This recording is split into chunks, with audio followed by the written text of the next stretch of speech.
Once again, thank you guys so much for coming out and helping us celebrate, 6 years of being in this area.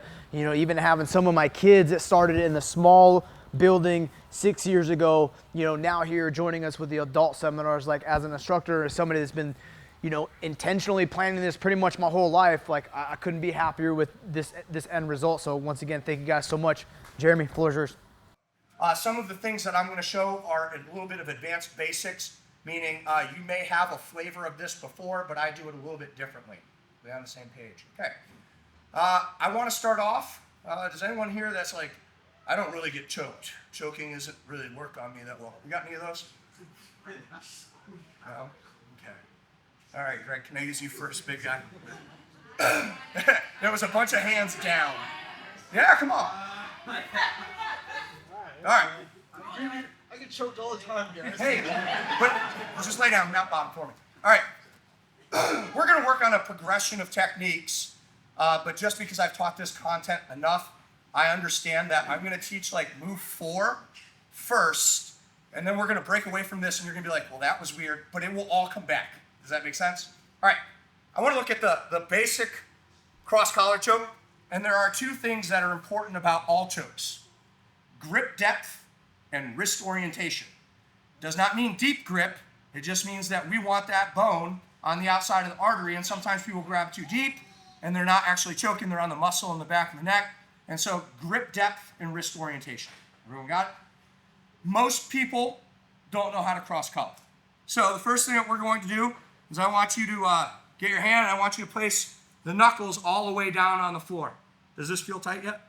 No, not tight, okay?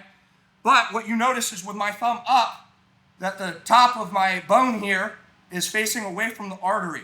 And so I want to turn my thumb, but I'm going to do that by pushing my elbow off to the side here.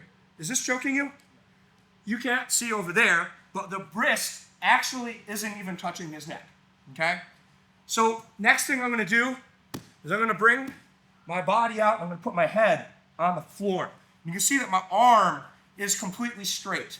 That is the long level. I see a lot of people try to cross collar here, but I want you to think about a baseball bat. When you make contact with the ball, you want your arms to be completely straight, right? That's going to be the same way that we cross collar choke. So knuckles to the floor, I drop that elbow. I turn, I put my head on the floor. My second hand comes in. Now here's the trick. I'm going to walk my head away from the... Will that choke you? Mm-hmm. Guys, I'm not even pulling with my arms. And it's nice that you can see the sweat, because he's got the heat on in here, is going above his body. I want my belly button over his face. Does that make sense?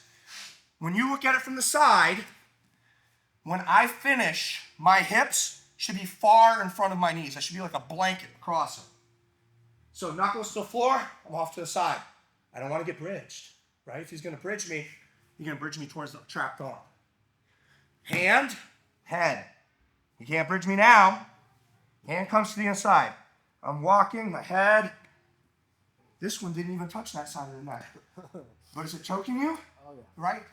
I'm not straining my hands. Do you hear me straining? My voice isn't even changing, right? Bounce your head. Make sure your hips are in front of your knees. Let's pair it up. I'm going to walk around and help. If you have problems, raise your hand. I'll come help you.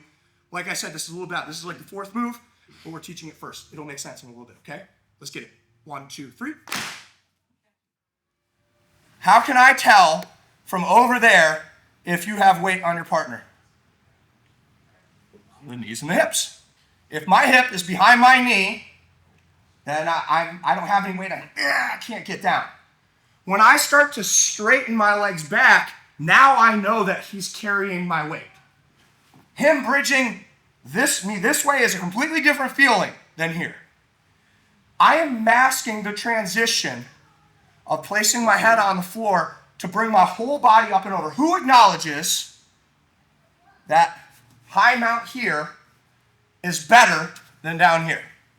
Right? We teach you to isolate in the armpits, right? Why? Harder to bridge, right? Isolates the arms is what most people think. I want arm bar. But it's about the bridge. Will you bridge real quick? Whoa, back up. Okay. Notice my hips are straight over the most powerful part of his bridge. Bridge again, back down. How much did his shoulders come off the floor?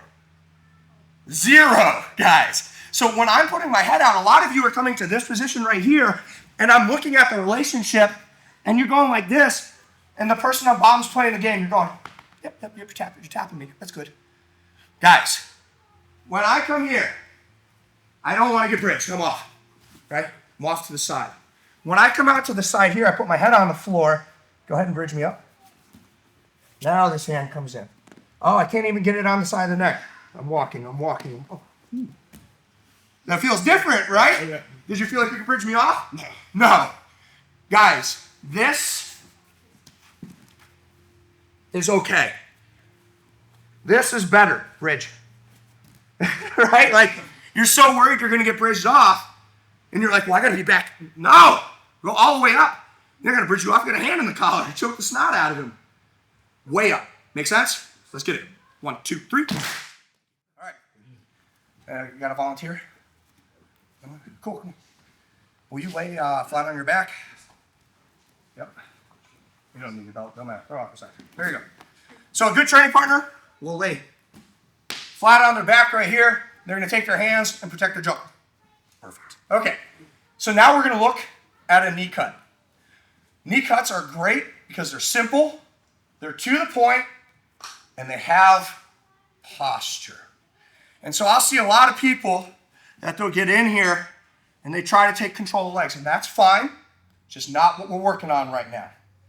What I want you to do is I want you to place a foot near the tailbone, one on the imaginary belt and one on the knee. In order to knee cut with posture, you have to step square.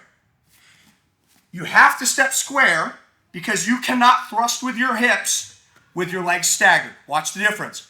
When I step square, now I can thrust my hips forward and my knees touch the floor as a byproduct of the hips thrusting. Does that make sense? So I'm here, I come here, I thrust my hips forward, my knee is on the floor, I'm going to cut to the inside, and then I'm going to stand back up. I'm just going to do it again. I want to make sure that we understand the knee cut. You can see that my training partner is just there to provide space for me to get through. Don't worry about clamping down the ankle. We're gonna address that, okay? Hand on the knot, hand on the knee, stepping even, hips forward, shoulders back. I pivot and back up. Make sense? Okay, one more time. See, now you're like, I should have volunteered because I wasn't getting choked. Make sense? We got this one? Protect your junk. Let's get it. 1, 2, 3. Sorry, you're a 3. School, I'm a 2. Same position. Okay. I see a lot of people, relax his hands, right? I see a lot of people that are used to, that's great. There's nothing wrong with that. Just not what we're practicing today, guys, right? There are a lot of different ways to peel a potato, right? I just made that up. Does it make sense? Yeah, okay. My point is, there are different things that I want to focus on, and posture is one of them. A very common defense in open guard is a collar snatch. Who is aware of what a collar snatch is? Okay. Sit up. Let's turn. Collar snatch is here. He pulls the elbow to the floor, and then he starts to take my back. That's like super common at the higher levels. What you need to understand, turn here because it's the best angle, is that when I get to this position, I feel this. A lot of people want to do this, and then the next thing is this, and then I get wrestled down, right? The counter to this is exactly what we just practiced. Pull your elbow to the floor. If he pulls and my hands go to the floor, he's going to get my back. So when he's pulling, I meet resistance and I push my hips through. So now what I want a good training partner to do is get a hand in the collar, and the person on bottom is going to pull at 25%. Slow pulling motion so you can develop the timing. Because there's timing to this, right? Pull. Oh, I messed up. Okay, let's do it again. He pulls, right? My hips go forward and out to the side. As you develop the timing, communicate with your training partner. Pull a little bit more. Pull a little bit more so you understand the timing. Does that make sense? This is going to force people to pull their shoulders back at the same time as they thrust their hips. Let's get it. 1, 2, 3. Head that way, flat on your back. What you're going to notice is that when we start to pass by thrusting our hips, a lot of times it leaves that ankle behind. And people will just naturally clamp down on that ankle. Here I have posture. Here I'm good, okay? He has some limited options. And now, remember how I said I don't want you to put your hands on for? Now we're going to break that rule. But I'm going to do it with earmuffs. Turn just a little bit. Right here. What I meant by earmuffs is they're going to go on either side of his head. And people hear all the time, underhook to try and come towards the back. Freeze, freeze, freeze. Take your underhook. What I'm going to do is I'm going to bear crawl. I'm going to lift my butt, and my inside knee is going to push on his hip, right to this position. If he doesn't underhook and he stays with home alone hands, the same thing happens straight into three-quarter mount. The important thing is that my hands are over him and my knee pushes his hip. Don't try to go like this. Push the hip over. So we'll get it from scratch. So I'm here, I cut, he clamps. Hands, he underhooks, I lift, three-quarter mount. One more time. Do you want to see this? Yes. Get out of here. You're in. Yes. I realized I'm like 1, 2, 3, and everyone's going, and I'm like, I didn't let the guy feel it, see it, right? So I cut, he grabbed. Hands, he underhooks, I lift, right into three-quarter mount. That makes sense? This will happen much more than you getting the knee cut, because the way we're thrusting the hips doesn't move the ankle. So this happens a lot. Let's get it. 1, 2, 3. Cool. Come on. You lay on down for me. Up to this point, Mr. Competitor, how many points have I got? 0. 0. Right? No points. And so competitors, they hold on to that ankle like their life depends on it, or at least the match. Because if they lose the ankle when I go to mount, how many points? 7. 7. And you get down by 7, man, it's hard to come back from 7. The stats show that the first person to score almost always wins. You get down by 7, you're climbing yourself out of the hole. Does that make sense? So now, we're going to move into the sneaky choke. This is my #1 submission.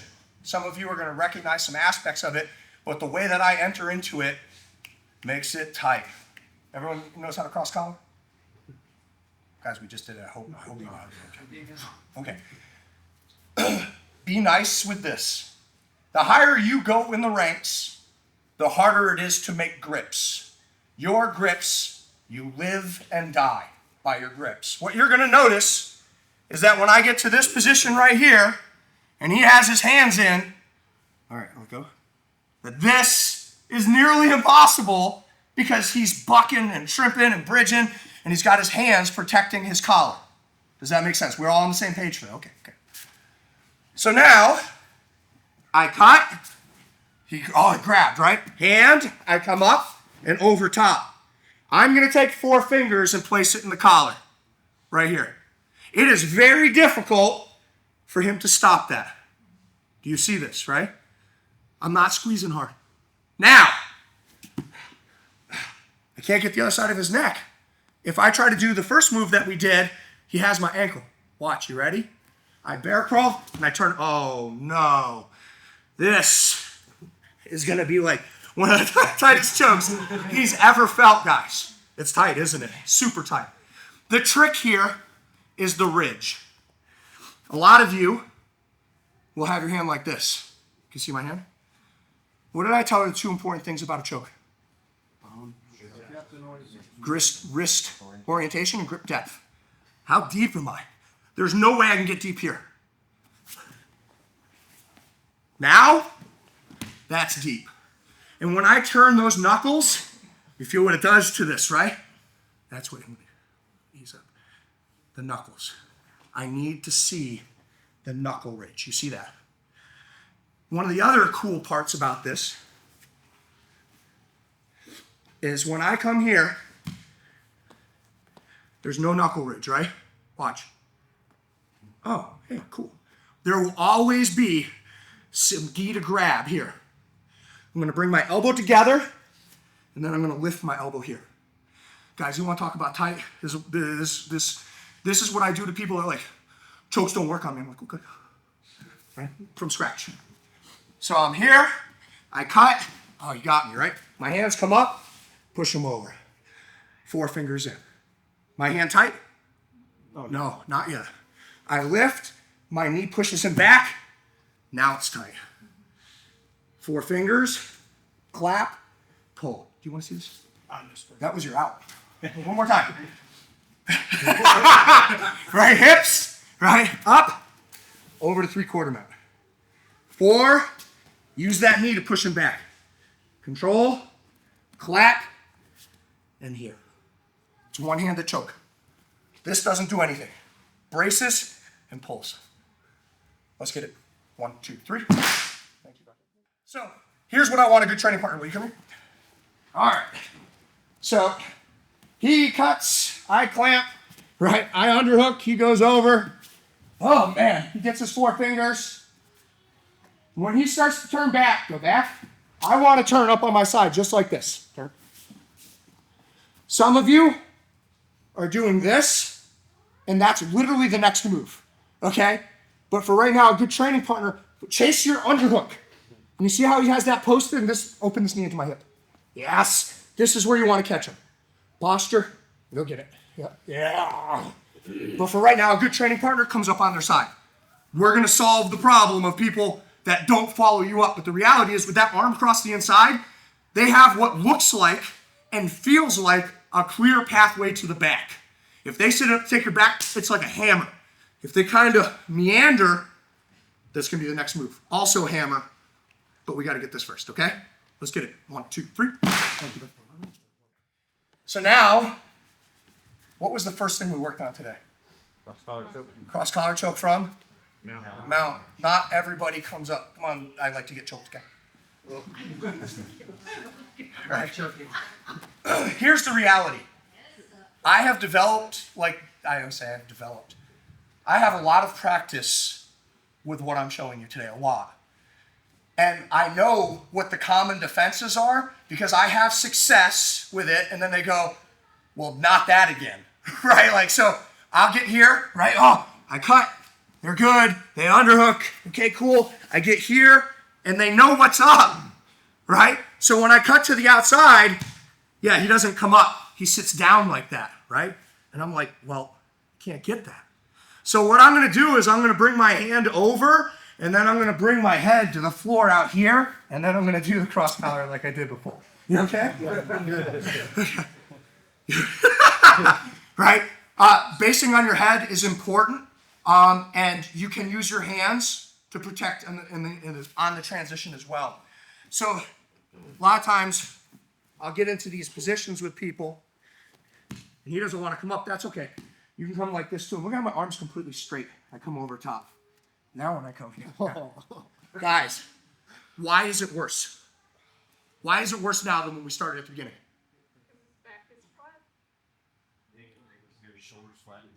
What are the 2 important things about chokes? My depth here is blocked by the floor. When he's up on his side, the depth cheats. Then when I bring it across, this is already tight. And so there'll be people that will lay all the way down.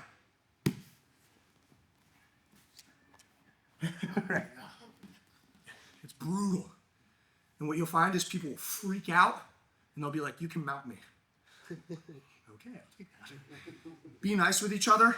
We're going to move to a transition next to give our necks a break from getting choked. But let's run through this. Be nice. If you go hard on this, the same way you were on the cross collar from the mount, you're going to kill your partners. Let's get it. 1, 2, 3. It's the best position in jiu-jitsu. We can have an argument, but it's one of 2. Back or mount. All right, thank you. Everyone here yelled the right answers. Back or mount. For me, back control is king. You should try and get the back anytime that you can. If you give me an opportunity at your back, I'm going to try and take it. I might not get it, but a lot of times I do. So, oh, he got me. Right, I lift, I come, and now this hand is exactly what good people do with it. No one good wants that arm stuck up here because then this stuff starts happening, okay? Right, which doesn't feel natural. This feels natural. Good people do this because this is part of a very, very common fundamental move. And what is it called? Yeah, hip escape from mount, right? So he stepped over, he's got my hip framed, he shrimps and gets to the outside. That's very, very common. And the goal is to keep my hips back, right? Everyone sees this, right? I can't get up. So a good training partner, when you transition into this, you're gonna do this. So now I'm gonna bring my hand, I'm still gonna go 4 fingers in the collar, and I can even let him see it coming. He can't really do anything about it. He's not gonna take either of his hands from what they're doing. So now, this is a barrier. This is hopefully going to stop me from taking his back, but he's rolling, okay? But I do have to get to the outside. Now, here's the hidden trick. See his knee pit? Everyone that's over here, why don't you come on over this way?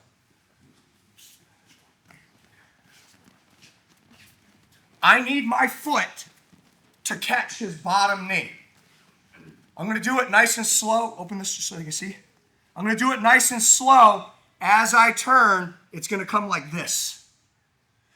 What you can't feel, what you can't see, a lot of you, is that this connection doesn't only include this, but it includes the top hip as well.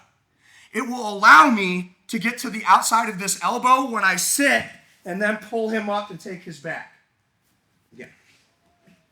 It feels different, right? Like, from what it looks. So I come here. Oh, he got me. Stay tight, right? Control. I'm turning my body away, and I'm pulling him up. This plays more than you think it does. You feel what I'm talking about, right? Does anyone want to feel this? Come on.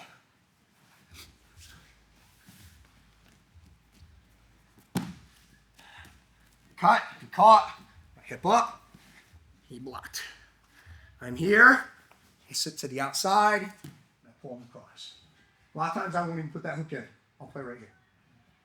Make sense? It's a weird transition, guys. It looks simple, and a lot of you are going to get caught in the elbow, and sometimes I do too. But that arm plays too for the drag. Let's give it a shot. Ready? 1, 2, 3. Will you turn around and sit on your butt? All right. Here. This move, position, back control. Everyone's familiar with this, right? What is this called? Seatbelt, cool. I prefer to fall to the side where my seatbelt hand is the one on bottom because that's the one I want to choke. But he's good, so he fights my hands down. I get caught in this position all the time. So what do? I'm going to take my hand that's under. I need this to stay at control. See how I came up? If you're over there, you're probably not going to be able to see. Come on over there. Right there. So this hand was under. I just grab a hold of the collar. You see where I am now? That'll allow me to clear this hand and not have him super easy escape. So what I'm going to do to get this hand is I'm going to pull my back and then I'm going to sit up. You can see I still have his arm trapped. Now here's the trick. Turn just a little bit. See the back of his collar? Right? Cool. Right? So it's tight. I can't get it and I'm up on my elbow. Oops, sorry, scratched it. Punch. Oh, cool. There's my 4-finger grip that we just fought for. Everyone see that, right? That's the same thing. So now I want to unwind. I'm going to pull him, and I'm going to come and get control underneath that knee pit the same way that I just did. So I'm in this position, right? I come up, and I'm going to kick him off right here. That makes sense? Okay, so it kind of all starts to come together. Let's do it again. So I'm here. Seatbelt, I fall, he fights my hand. I control. And I'll sit here for a while, and I'll fight. Out, sit up, punch. I get that 4 fingers in. You can let go of this, that's okay. A lot of people try to start to bring their back to the floor, but if you bring them here, this plays more than you think it does. My foot's gonna come and get underneath that knee pit, and I'm up on top. Can you turn away? Hey, shrimp towards me. You want to see this? Yeah. Thank you.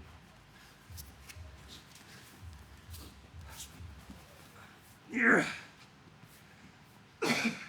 Seatbelt. I fall. Oh, he got me, right? 1. By my position. 2, pull, and sit up. 4 fingers in. Sorry, right there. So I'm going to fall back, and I bring this under. A lot of people, when you get to this position, will start to try and strip to the outside. Put their back to the floor.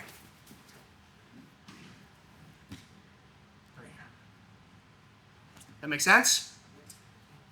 This is a little bit of a leap, guys. The handwork is probably the most difficult thing I've taught today. But I want to take a break from the choke for a minute. Let's get it. 1, 2, 3. Really, for me, white belt, you know nothing. There's no expectations. Blue belt, you start understanding how the pieces move. You know what a scissor sweep is. You know what a cross collar is. Purple belt, you start chaining together your attacks. You got combinations. You develop a game. Brown belt, your defenses start streaming together the same way your attacks did at purple. And so now you can escape one thing, escape the next thing, escape the next thing. And that's what makes the roll go on. And then black belt, kind of just redefining all your understanding how those pieces fit together. So that move for me really is a brown belt move because it makes you understand that you're fighting the choke. They rip me over to the other side. Hey, that's the side I want to be on anyway. Throw my back to the floor to come up. And I'm stuffing the leg where it needs to go. The reality is, for you to understand that, there needs a lot of conceptual understanding of how pieces move. So if you struggled with that, that's okay. Now, we're going back to choke land. Okay? This whole seminar is named after the next 2 moves. Okay? They are extremely brutal with minimal effort, and we have done all of the setup work for them. What we did right there was just give you a break from getting choked because you've been choked for 45 minutes straight. Can I use your shirt? Same setup. Knee cut, knee claps. Here, controls. We're here. I control. Now I come here, and he's not a fish. So he answers the telephone. Right? He doesn't want me to get in. Obviously, relax. His instinct here was good. If you can get to the inside, for sure, it shuts down this move. Should not be an option. He went over it. That's not going to help him out. So this hand comes up because he doesn't want me to get in. I'm telling you right now, relax. If I get to this and start choking people, they answer the telephone on the top with it. Yes, they'll do that right there. One of the mistakes that I see is that people come like this and they try to pull the arm across. Guys, this is literally a frame. It's on his face. You're not going to be able to do it. And so what I'm going to do is I'm going to indirectly control. I'm going to take, just a little bit. I'm going to take this hand, I'm going to grab around the outside of the tricep. And then I'm going to pretend my mom's calling me for dinner. I'm going to say, what? And then I'm going to drop my shoulder down. Notice, a lot of people want to go shoulder to shoulder. I'm not. I'm catching his tricep in my elbow pit, and my shoulder's coming all the way over top of the head. From here, I'll come under, and I'll give him a little bit of love. You okay? Yeah. Okay? Minimal effort. What are the 2 important things about a choke? Depth and orientation. So what you need to realize is that when I sit up, it's taking my wrist like this, and it's pulling my wrist to the front of that artery. So when I'm, and this is putting my shoes on while I'm running, right? When I'm here, up, and then drop over top of it. And it doesn't matter, he can keep his frame, I don't care. I'll come over, give him a little bit of love right here. Here. Am I straining? Do you feel me like, no. Up, and drop that shoulder. Let me do it to someone so you can see a choke guy.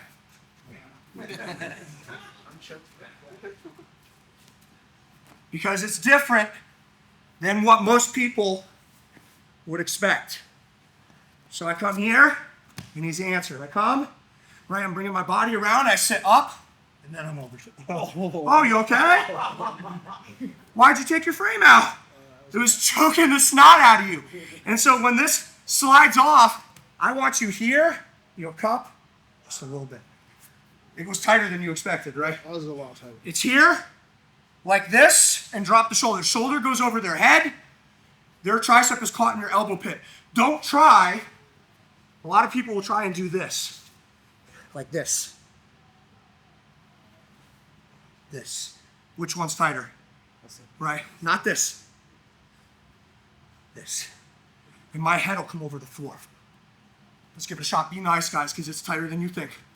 Ready? 1, 2, 3. I'm a killer. I'm sorry. I'm a big guy. If I use little people, no one believes it works. He's like, all right, everyone's doing great with the thing that we've been working on all class. Right? So when you're getting to this position, everyone is doing this or everyone is doing this. What I'm looking for, you see that bottom shoulder? See it? God, lift him up. You feel totally different, right? And he's going to start to freak out. And a lot of you better bring that hand in. Yes. Here. Totally different. The eyes totally glassed. Everyone wants... Here. The arm's trapped. Make sense? Let's focus on that for 2 more minutes. Ready? 1, 2, 3. So, we do that frame, and I teach you that people are going to tap. It's like getting the hammer of God dropped on you. But the reality is, not everyone taps to that.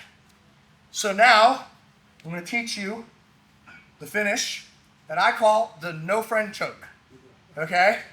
If you're on Facebook and you got 500 friends, you do this to them, you're going to go home, you're going to have $4.99, and you don't have to worry where that person, which one left, is the one that you did this choke to. It's not because it's mean, it's just because it's really tight, like really super duper tight. The good news is we've learned everything to make it happen, okay? We're just going to combine movements. All right, anyone know what the entry is? God, I hope. Right? I cut. Anytime that you're in quarter guard or 3/4 mount, guys, all of this stuff plays. And those are pretty common positions after your first couple years, right? So I'm up, I come through, I get control, I come back, he answers the telephone, I come here, but for whatever reason, I can't make him tap here. So what I'm going to do is I'm going to take this hand that's on his head, I'm going to bring it through, and I'm going to clap down. Now I'm going to bring my knees together, and I'm going to sit, and I'm going to pull with my right hand. 1, and I come here. You okay? Right? Did you tap? No, it was coming, but like you're waiting for it to happen, and by the time you're realizing what's happening, it's coming on so tight. So I'm here, right? I've dropped, control, I come around, and he's like, I got my hand in. I'm good. I come and sit, and I'm going to pull with this hand. And I'll try and pull him on top of me. And you notice what he did? He was like, nope, I'm trying to go to mount bottom. It's tight, guys. So, 1, 2, 3. Here, doesn't tap him. Around the outside, I clap. Knees. You tapped inside. You okay? No. You might not. I'm not even pulling, guys. I'm pulling at 30%. If I tried to decapitate someone with this and you pull like you mean it, bro, you might lose 2 friends. They might friend you again to lose you again. Does anyone want to feel this? Sorry. You're like, no, do not want to feel this.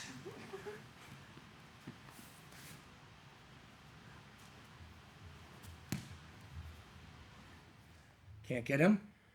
4 fingers, and I trap right over top the wrist. I sit. It comes in a way he's not expecting, right? Yeah. And it's like 100% clean choke. You're impaling yourself on the choke. Be nice. Let's go. 1, 2, 3. Sorry, buddy. When I am attacking someone, or I'm rolling with someone, I don't order my moves best move to worst move. I order my moves safest to most dangerous. That move, that no friend choke, is the most powerful choke. However, I'm rolling back into butterfly, and you have to understand that for me to give up position, potentially, I'm putting a lot of eggs in a basket. If they get that arm out and they start to escape there, you're going to be on bottom. Maybe butterfly, maybe side control, depending on your skill level. And then you're going to go, ugh, that move wasn't very good. No, it has to be tight through the other steps where they're fighting for their life to get in, and then I'll go for it. Always try to stay on top. But If I feel that I'm in there tight and I come across that wrist, oh, good, no friend. Everyone on the same page? I would like to show a bonus technique or two because I have a few more minutes. We're going to be done with the chokes because that's a bit much. I want to back out and half guard a little bit to the knee shield.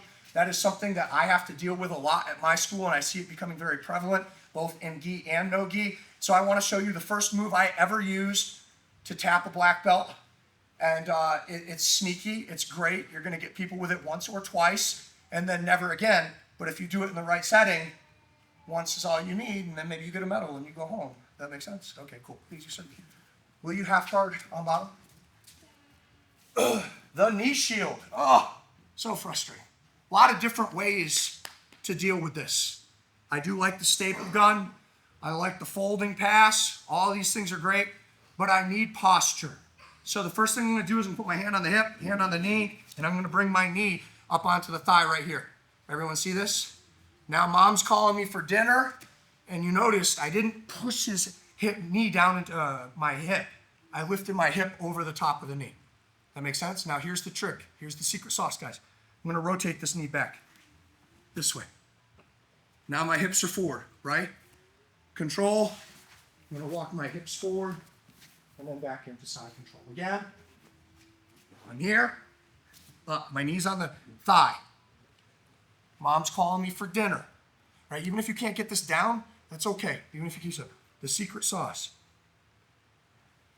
Here. Control.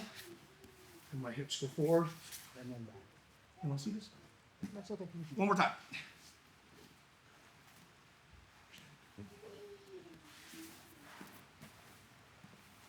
Understanding the first part and the finish are two different things. If we can get to the outside of the leg, we're in good shape. Let's give it a shot. 1, 2, 3. This is bonus, guys. Bonus technique. I think that this is the more common movement, but it's another way to deal with this bottom leg here. So my arm comes around the outside of the knee pit, and it controls over the top of the leg here.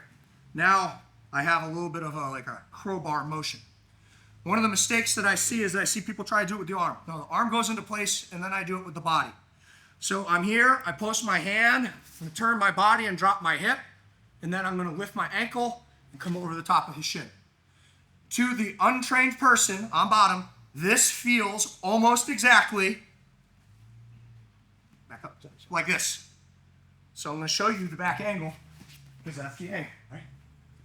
Around, I turn my body and I drop my hip. Do you have me in half guard anymore? Tuck my heel, come up on top. So I'm stapled across that shin. Again, 1, 2, leg up, and over top. Does that make sense? Let's give it a shot. Ready? 1, 2, 3, 4. All right. Everywhere. All right. So, my staple gun. Come here. I get down, I'm nice and tight, and I go like this. All the time. I've had probably 300 taps from that. And you're all like, what just happened, right? Them too, right? So, I'm going to turn, and you're going to go, that doesn't work. I can tell you it does, because I've done it a lot, right? Right, so I'm in here. Anytime that I get to this position, I'll fight with my upper body, I'm on my laces, and I just pull up on the toes. Okay. Full disclosure, first time I did this, I was living in Brazil. I was a purple belt, and I did it to a black belt. And he punched me in the mouth. I don't think he meant to. He is just real angry real quick and didn't expect what was happening to happen. So when you are in your class with your brothers and sisters in here, when you do this move, you have to be on your laces. Can't be up. If you're up, it won't be up. Have to be on your laces. When you pull, you got to make eye contact. Then you got to go slow. In competition, when you're here, you can just go and rip on it. But like, it's one of those things that's going to pop their ankle, right? Like, don't be a jerk to your training partners. Their ignorance is not a hall pass for you to injure them. If I pull up on it all the time, I get in here and I get to this position and I go like this, and then I just keep on going anyway, because they're my training partners, so I have to expect that like I'm gonna leave in the same condition that I came, and they want that for me too. Does that make sense? Be cool. This was the bonus, okay? Ready? 1, 2, 3. I've taught a lot of seminars. I've taught a lot. I have a teaching background. And there are some schools that I go to, I'll teach, and they're very Brazilian in their drilling. They'll do like 5 reps, and then they want a friendship talk. And like, we can talk for free after class, but I'm really impressed with how you guys drilled the whole time. And I know that we had a fast pacing, and I'm bringing you in. It makes it difficult for you to get off task. But I was also, some of those chokes are brutal, and doing them over and over again would be punishment. And so we did have a progression. We talked about the 2, someone raise your hand, tell me the 2 important things about collar chokes. Yeah, no hand raising. Yeah, what was that? There we go. The kid got it, right? All right, awesome. Yep, wrist orientation and grip depth. We talked about mount. We talked about how the knee placement with the hip can show us whether we're putting pressure down on them. We talked about the knee cut and maintaining posture and how your feet have to be level, right? They can't be staggered. They have to be boxed in order to thrust with your hips. We talked about maintaining the posture on your knee cut. We looked at the relationship of quarter guard and 3/4 mount. We looked at the relationship of hooking the foot underneath their knee pit and extending that leg across the hip. We looked at the wrist orientation and the grip depth for the sneaky choke. Then we looked at the one-arm darce. We looked at the no friend choke.